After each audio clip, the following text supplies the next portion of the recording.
السلام علیکم ناظرین، میں ہوں ریحان نصیر اور آپ دیکھ رہے ہیں ہمارا یوٹیوب چینل حقیقت جانو۔ دوستو، دجال سیریز کی نئی ویڈیو میں ہم آپ کو خوش آمدید کہتے ہیں۔ دوستو، صحیح مسلم میں یہ واقعہ حضرت تمیم داری رضی اللہ تعالیٰ عنہ سے منسوب ہے کہ ایک مرتبہ میں سمندر کے سفر پر نکلا اور مسافروں کی کل تعداد 30 تھی اور ہم سب ایک کشتی پر سوار تھے۔ ہمارا سفر انتہائی اطمینان کے ساتھ کٹ رہا تھا کہ اچانک ہوا چلنا شروع ہو گئی اور سمندر میں طوفان آ گیا۔ اس شدید ہوا اور طوفانی لہروں کے باعث ہماری کشتی اور سمندر میں موجود دیگر کشتیاں ڈولتی جاتیں۔ کشتی کے مسافر اس صورتحال سے پریشان ہو گئے اور ہر کوئی اپنے اپنے خداؤں کو پکارنے لگا، کیونکہ کسی کو کچھ سمجھ میں نہیں آ رہا تھا کہ کیا کرے۔ سمندر سے اٹھنے والی لہریں ایک سمت کے بجائے ہر طرف سے کشتی کو اپنی لپیٹ میں لے رہی تھیں۔ تھک ہار کر ملاح نے بھی چپو چھوڑ دیے اور ایک طرف بیٹھ گیا۔ اب ہم میں سے ہر کسی کو یہ یقین ہو چلا تھا کہ موت یقینی ہے۔ سورج غروب ہونے کو تھا اور اس کی روشنی آہستہ آہستہ ختم ہوتی جا رہی تھی۔ شام کا اندھیرا تھا اور منزل کا کوئی پتہ نہیں تھا۔ یہ بھی خبر نہ تھی کہ کشتی کس سمت میں جا رہی ہے اور سمندر کی لہریں اب کب تک کشتی کو سلامت رہنے دیں گی۔ اس خوف و ہراس کی حالت میں رات گزر گئی اور صبح کی ہلکی ہلکی روشنی پھیلنے سے ہر طرف اجالا ہی اجالا ہو گیا۔ کشتی کے رات بھر ہچکولے کھانے کے بعد کسی کو کچھ خبر نہ تھی کہ ہم کہاں پہنچ گئے ہیں۔ پھر اگلا دن بھی اسی کیفیت میں گزرا اور اس طرح رات کے بعد دن اور دن کے بعد رات آتی گئی اور ہماری کشتی کو سمندر میں پھنسے ہوئے پورے 30 دن گزر گئے۔ پھر اچانک 30 دنوں کی اس صورتحال کے بعد پھولے بھٹکے مسافروں کو دور سے ایسا نظر آیا جیسے کچھ درخت سمندر میں کھڑے ہوں۔ 30 دن سے مصیبت میں پھنسے ہوئے مسافروں کو یہ منظر دیکھ کر امید کی کچھ کرن نظر آئی اور ملاح نے جلد از جلد وہاں تک پہنچنے کے لیے پوری طاقت کے ساتھ چپو چلانا شروع کر دیے اور کشتی کو تیزی کے ساتھ ان درختوں کی طرف لے جانے لگا۔ کشتی میں موجود مسافر جنہیں یقین ہو چکا تھا کہ اب موت کے سوا کوئی چیز نہیں، ان کے چہرے زندگی کی امید سے چمک رہے تھے۔ پھر کشتی جوں جوں قریب ہوتی گئی، درخت صاف دکھائی دینے لگے۔ ملاح پوری طاقت سے کشتی چلا رہا تھا کہ سورج غروب ہونے سے پہلے پہلے ان درختوں تک پہنچا جائے، تاکہ کہیں ایسا نہ ہو کہ اندھیرا ہو جانے کے بعد ہم اس آخری امید سے بھی ہاتھ دھو بیٹھیں۔ پھر کشتی آہستہ آہستہ ان درختوں کی طرف بڑھتی رہی اور جب درخت قریب ہوئے تو سارے مسافروں کو یہ جان کر خوشی ہوئی کہ یہ سمندر میں واقع کوئی جزیرہ ہے۔ ابھی تو سورج مکمل غروب نہیں ہوا تھا کہ کشتی جزیرے کے کنارے پر پہنچ گئی۔ مسافروں کو اس جزیرے پر اترے زیادہ دیر نہیں گزری تھی کہ درختوں کے درمیان میں سے ایک عجیب و غریب قسم کا جانور نکلا۔ اس جانور کے پورے جسم پر بال تھے اور اس قدر لمبے اور گھنے تھے کہ یہ معلوم ہی نہ ہوتا تھا کہ جانور کا اگلا حصہ کون سا ہے اور پچھلا حصہ کون سا۔ سارے مسافر اس عجیب و غریب جانور کو دیکھ کر حیران و پریشان ہو گئے، کیونکہ ان میں سے کسی نے بھی اس سے پہلے ایسا جانور دیکھنا تو دور کی بات سنا بھی نہ تھا۔ اب اس پراسرار جزیرے پر اس کو دیکھ کر سب پریشانی میں مبتلا ہو گئے کہ یہ کیا بلا ہے۔ ایک مسافر نے دوسرے مسافر سے پوچھا کہ یہ کیا چیز ہے۔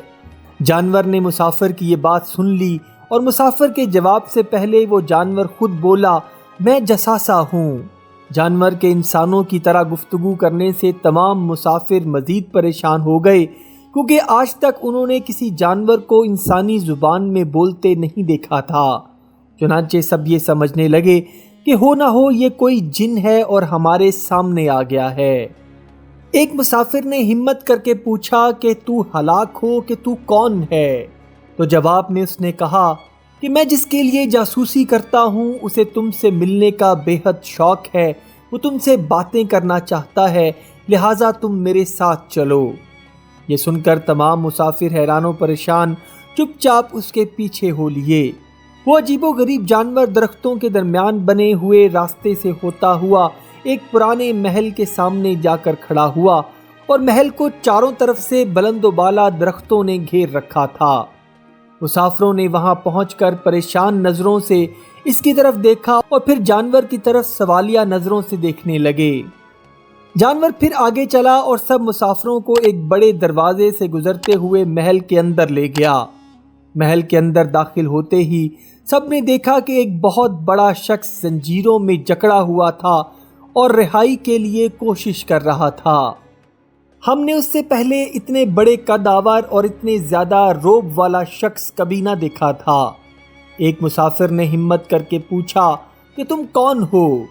تو اس نے جواب دیا کہ میں کیا ہوں اور کون ہوں یہ تو تم جان ہی لوگے، پہلے یہ بتاؤ کہ تم کون ہو؟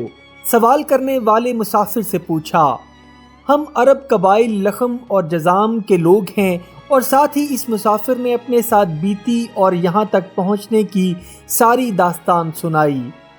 اس قید میں جکڑے ہوئے شخص نے کہا کہ ذرا مجھے نخلستان بیسان کے متعلق تو بتاؤ۔ ایک مسافر نے پوچھا، تم اس کے متعلق کیا جاننا چاہتے ہو؟ خبردار، عنقریب ان پر پھل لگنا بند ہو جائے گا، وہ قیدی غصیلے انداز میں بولا۔ پھر وہ مسافروں سے مخاطب ہو کر کہنے لگا، اچھا تبرستان کے دریاؤں کے متعلق تو بتاؤ۔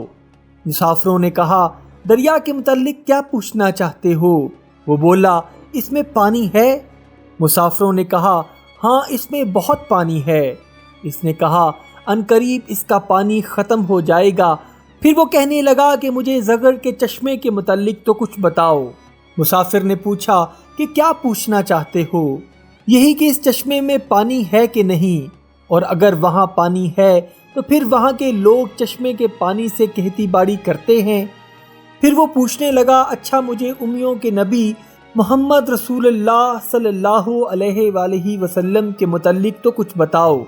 مسافروں نے جواب دیا، انہوں نے مکہ سے اپنی دعوت کا آغاز کیا اور اب وہ مکہ سے نکل کر مدینہ کو ہجرت کر چکے ہیں۔ کیا وہ عرب کے لوگوں کے ساتھ کوئی لڑائی لڑے اور عربوں نے لڑائی میں اس کے ساتھ کیا سلوک کیا؟ قیدی کے اس سوال پر مسافر نے جواب دیا کہ لڑائی میں وہ عربوں پر غالب رہے اور بہت سے عربوں نے تو ان کی اطاعت بھی قبول کر لی ہے اور اب وہ خود کو ان کی تابعداری میں رکھتے ہیں۔ یہ سنتے ہی وہ غصے سے پھنکارا اور زنجیروں کو جھٹکا دیا۔ پھر مسافروں کو مخاطب کر کے بولا، اب میں تم کو اپنے متعلق بتاتا ہوں، میں دجال ہوں، اور تمہاری باتوں سے یہ معلوم ہوتا ہے کہ مجھے یہاں سے نکلنے کی اجازت جلد ملے گی۔ پھر میں اس جزیرے سے نکلوں گا اور 40 دن میں ساری دنیا گھوموں گا۔ دنیا کی کوئی بستی اور گاؤں ایسا نہیں ہوگا جہاں سے میرا گزر نہ ہو۔ ہاں، مکہ اور مدینہ میں جانا میرے بس سے باہر ہے، مجھے وہاں جانے کی اجازت نہیں۔ میں ان دونوں شہروں میں داخل ہونے کی کوشش بھی کروں گا تو میرے آگے فرشتے رکاوٹ بن جائیں گے، ان کے ہاتھوں میں تلواریں ہوں گی اور وہ مجھ سے لڑیں گے۔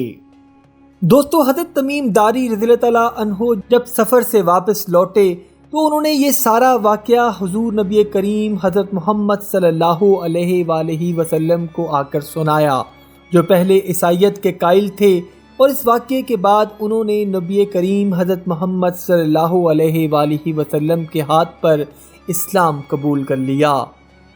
حضور نبی کریم صلی اللہ علیہ وآلہ وسلم نے جب یہ واقعہ سنا تو مجلس میں تمام لوگوں کو اکٹھا کیا اور حضرت تمیم داری رضی اللہ تعالیٰ عنہ سے کہا کہ یہ واقعہ دوبارہ ان کے سامنے سنایا جائے۔ لہذا حضرت تمیم داری رضی اللہ تعالیٰ عنہ نے یہ واقعہ سب لوگوں کے درمیان دوبارہ سنایا۔ دوستو، جب حضرت تمیم داری رضی اللہ تعالیٰ عنہ یہ سارا واقعہ سنا چکے تو آپ نے فرمایا کہ آگاہ رہو کہ میں تم کو یوں ہی نہیں بتایا کرتا تھا، اور ہوشیار رہو کہ دجال نہ تو دریائے شام میں ہے اور نہ ہی دریائے یمن میں، بلکہ وہ مشرق کی طرف ہے، مشرق کی طرف ہے، مشرق کی طرف ہے۔ امید کرتا ہوں دوستو آج کی ویڈیو آپ کو پسند آئی ہوگی۔ اگر ویڈیو پسند آئی ہے تو ویڈیو کو لائک، شیئر اور کمنٹ سیکشن میں اپنی رائے کا اظہار ضرور کر دیجئے گا، اور جاتے جاتے چینل کو سبسکرائب کر کے ہماری حوصلہ افزائی بھی کر دیجئے، اور دجال سیریز کی اگلی نئی ویڈیو کے لیے بیل کے نشان کو ضرور دبا دیجئے گا تاکہ ویڈیو کا نوٹیفیکیشن آپ کو فوراً مل سکے۔ اپنا اور اپنے گھر والوں کا بہت سا خیال رکھیے گا۔